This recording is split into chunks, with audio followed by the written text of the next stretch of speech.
Shalom, shalom, it's Agel Irene, and I'm sitting in this interview in a man of God who carries a very heavy mantle for transformation in this generation. Man of God, hongera sana kwa uzinduzi wa vitabu. Asante sana.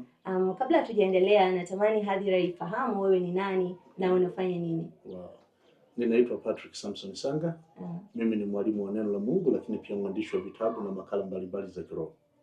Okay. Na pia tumesikia unafanya digital writing, kupitia blogs na some things like that. Wow. Tunaomba hadhira ifahamu kwamba tunaweza tukapataje vitabu huko. Wow. Ninashukuru sana kwa ajili ya swali hili muhimu na zuri ambalo pengine kwa makanisa yetu au kwa baadhi ya watu wengi sio hawana ufahamu nalo wa kutosha. Blogs ni kurasa fulani maalum kwenye mitandao ambazo zinakuruhusu kuandika chochote unachotaka kukiandika na kuweka hapo. Ni mfumo wa website, lakini yenyewe ni ndogo kidogo kwa website, lakini zina operate kama website. Kwa ni eneo ambalo linakuruhusu kuandika chochote unachotaka kuandika utaweka. Sasa mimi kwa neema ya Mungu my blog ya kwanza nilifungua mwaka 2006. Mwaka 2006 ndio ulianza writing au kwenye blog, lakini uandishi rasmi wa masomo ya kiroho nianze 2003. Lakini kupublish kwenye blog nilianza mwaka 2006 Septemba 16, ndipo niliweka ujumbe wangu wa kwanza baada ya kuwa nimefungua. Sasa ni kitu muhimu sana na kipekee, na kushukuru sana kwa swali hili muhimu ambacho ningeshauri kwa yeyote yule ambaye amepewa kuandika na anataka kuandika, tunaweza hata tukawasiliana tukamsaidia akawa na upana wa kuifikia dunia nzima. Nina blog almost naweza nikasema 2. Ya kwanza address yake naomba niseme ni www.sanga.wordpress.com. Nairudia www.sanga.wordpress.com. Sasa hiyo nimeoperate nao mpaka 2022. Ilipofika 2022, kwa taratibu za nchi yetu kisheria unatakiwa uwe na blog yenye kikoa domain ya nchi, ina maana imalizike .co.tz. Kwa hiyo nikafungua nyingine inaitwa www.sanga.co.tz. Kwa hiyo rasmi kuanzia wakati huo nikaacha kupublish kwenye ile ya WordPress kwa sababu haina kikoa cha nchi. Kwa sasa nina publish kwenye hii ya sanga.co.tz. Kwa njia nyepesi, mtu akienda Google akaandika Patrick Samson Sanga itampeleka straight kwenye hizo blogs.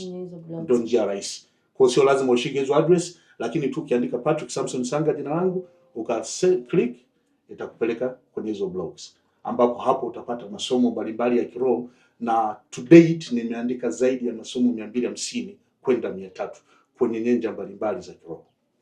Okay. Kutokana na upanukaji wa teknolojia mambo yamekuwa marahisi sana. Man of God, leo tunazungumzia uzinduzi wa vitabu. It's a book launching, ndio? Na tunazindua vitabu gani siku ya leo?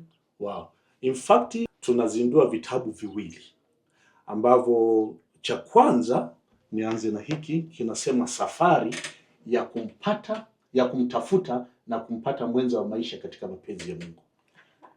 Hichi ni kitabu mahususi kwa ajili ya vijana ambao bado hawajaoa au kuolewa, kwa maana vijana wa kike na vijana wa kiume.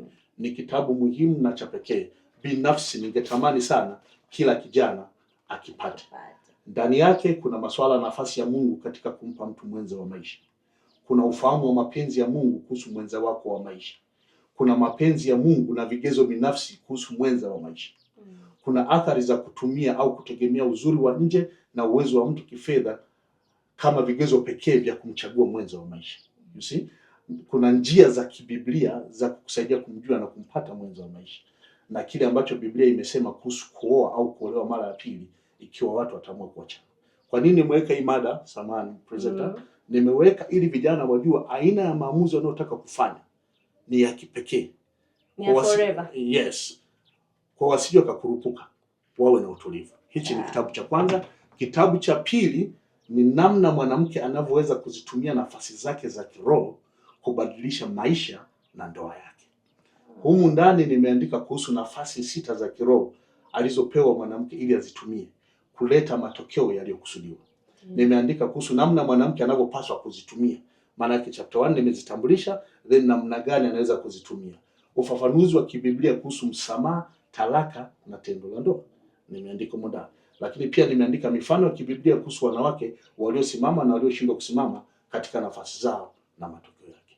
Kwa the two books zinaenda kuzinduliwa siku ya kesho kwa neema ya Mungu. Mimi naona hii package ni ya kwangu kabisa hii. Okay. Na kijana fulani hivi anayeniangalia mahali pale. Wow. Sasa natamani tuzungumzie ni kitu gani kilikusukuma mpaka utuandikie vitabu hivi vizuri. Asante sana. Kwa kifupi sana, Mungu ameweka swala la uandishi ndani yangu. Okay. Nimeanza nalo tangu mwaka 2006. 2006 ndipo nilipoandika kitabu changu cha kwanza na kuendelea. Kwa uandishi unaendelea.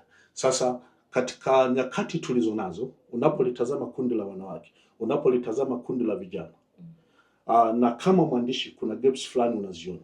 Sasa kadri unavyozidi kuandika na Mungu anakusemesha na kukuonyesha baadhi ya vitu. Kwa mfano, nimebaini sio wanawake wengi wanaojua nafasi walizopewa kiroho. Nafasi ya mwanamke kiroho. That's the point. Ziko nafasi 6 nimeandika muda. Hilo ni la kwanza. Lakini kuna baadhi wanaweza wakazijua chache lakini wasijue namna kuzitumia. Kwa nikaona ni muhimu niandike hilo kwa sababu ya nafasi alizopewa, kwa sababu Mungu anapozungumza na mtu anaanzia kwanza kutokea kwenye nafasi yake.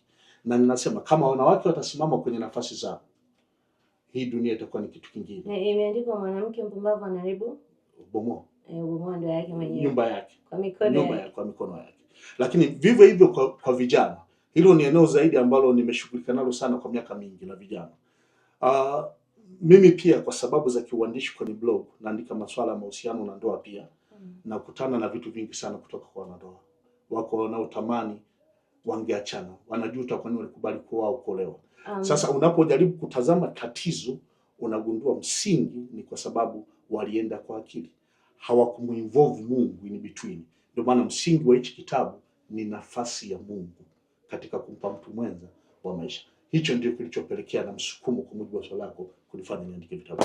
Mr. Sanga, hii inaweza ikawa personal question, lakini kabla ya mtu kujua kwa nini umezungumzia mambo ya ndoa, tunatamani kufahamu ndoa yako ina miaka mingapi? Wow. Nilifunga ndoa 2009. 2009 kwa sasa hivi. Almost tunatimiza miaka 15. Tumetimiza juzi. Kwa hiyo ndoa nzuri ni possible. Kuwa na ndoa nzuri ni inawezekana. Kabisa. And it's biblical. Inawezekana kabisa. And that's what God intended to marry the people. Kuhusu ndoa, ili kupitia ndoa kusudi lake liweze kutekelezwa ulimwenguni.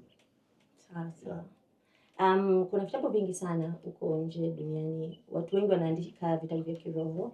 Na ni kitu gani ambacho unadhani kijana hapaswi kuvikosa hivi vitabu? Okay. Swali zuri sana. Labda niseme jambo moja. Kwanza, vitabu vyangu siandiki kibiashara. Siandiki kwa misukumo au miemko. Naandika kwa uongozi wa Mungu mwenyewe na vinatoka kwenye kati ambazo zimekubalika. Ningekuwa mwandishi wa namna hiyo ningekuanisha publish vitabu zaidi ya pengine ya 40. Kwa sababu kama nilivyokuambia kwenye blog nina masomo zaidi ya 200. Ningeweza kuyageuza kwa vitabu na kadhalika. Lakini naandika kadri ninavyosikia ndani. Sasa kwa wale ambao uzuri, kuna wasomaji wengi sana wameshasoma vitabu vyangu. Kwa wale ambao wamekwisha kusoma wanaelewa. Ninachoweza kusema tu ninayo nidhamu ya kumsikiliza sana Roho Mtakatifu katika uandishi wa vitabu hivi. Nidhamu ya kusoma na kutafakari na kurudia kuvitazama mara kwa mara ili kuhakikisha kitu kinachotoka hakika kinaenda kumsaidia mtu moja kwa moja na kinagusa maisha yake. Na ninazo shuhuda za kutosha. Kwa mfano, kuna kitabu kimoja niliandika mwaka jana kinahusu mlinzi. Kinaitwa Ijue na Kuitumia Nafasi Yako ya Mlinzi kwenye Ulimwengu wa Roho. Unaona, naandika kuhusu nafasi. Hilo ni neno ambalo nimekuwa sana kuandika. Watu wajue kwamba kuna nafasi ya mtu kuwa mlinzi kiroho na namna anavyotakiwa kuitumia. Bahati mbaya sana baadhi ya wasomaji wakaja kukipata baada hata ya mambo mengine kutokea. Lakini wakasema kanisa na taifa linatakiwa watu wajue nafasi zao wazitumie. Kwa hiyo kile ambacho, kwa sababu naandika kwa uongozi wa Mungu mwenyewe, ndio msingi wa kwa nini watu wavinunue vitabu. Na the moment mtu akichukua akakisoma, I'm telling you, atakuja na ushuhuda wa kipekee. Sawa. Na pia katika mchakato wa kuandaa hivi vitabu, je, unahisi ni kurasa gani au ni sura gani ulitumia muda mrefu kuongea na Roho Mtakatifu mpaka uyaweke yale maono kwenye maandishi? Okay. Okay.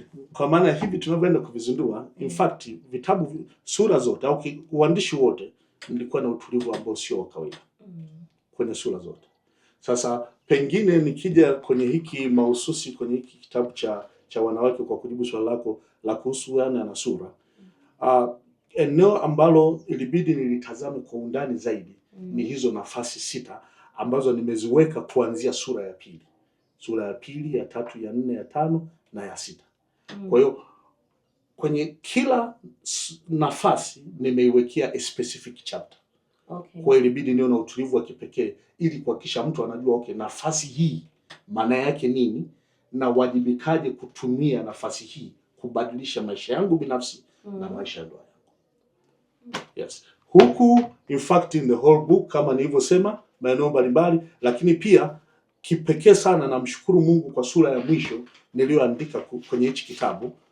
Pengine kujibu swali lako naweza nikasema hivyo, nimeandika hivi: jihadhari usikosee, maana hakuna kuoa au kuolewa tena hadi kifo kiwatenganishe.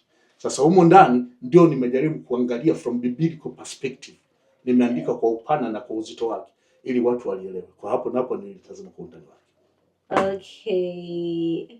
Na kama ukipewa nafasi ya kuelezea what the heartbeat, moyo wa hivi vitabu vyote viwili kwa paragraph moja, ungesemaje?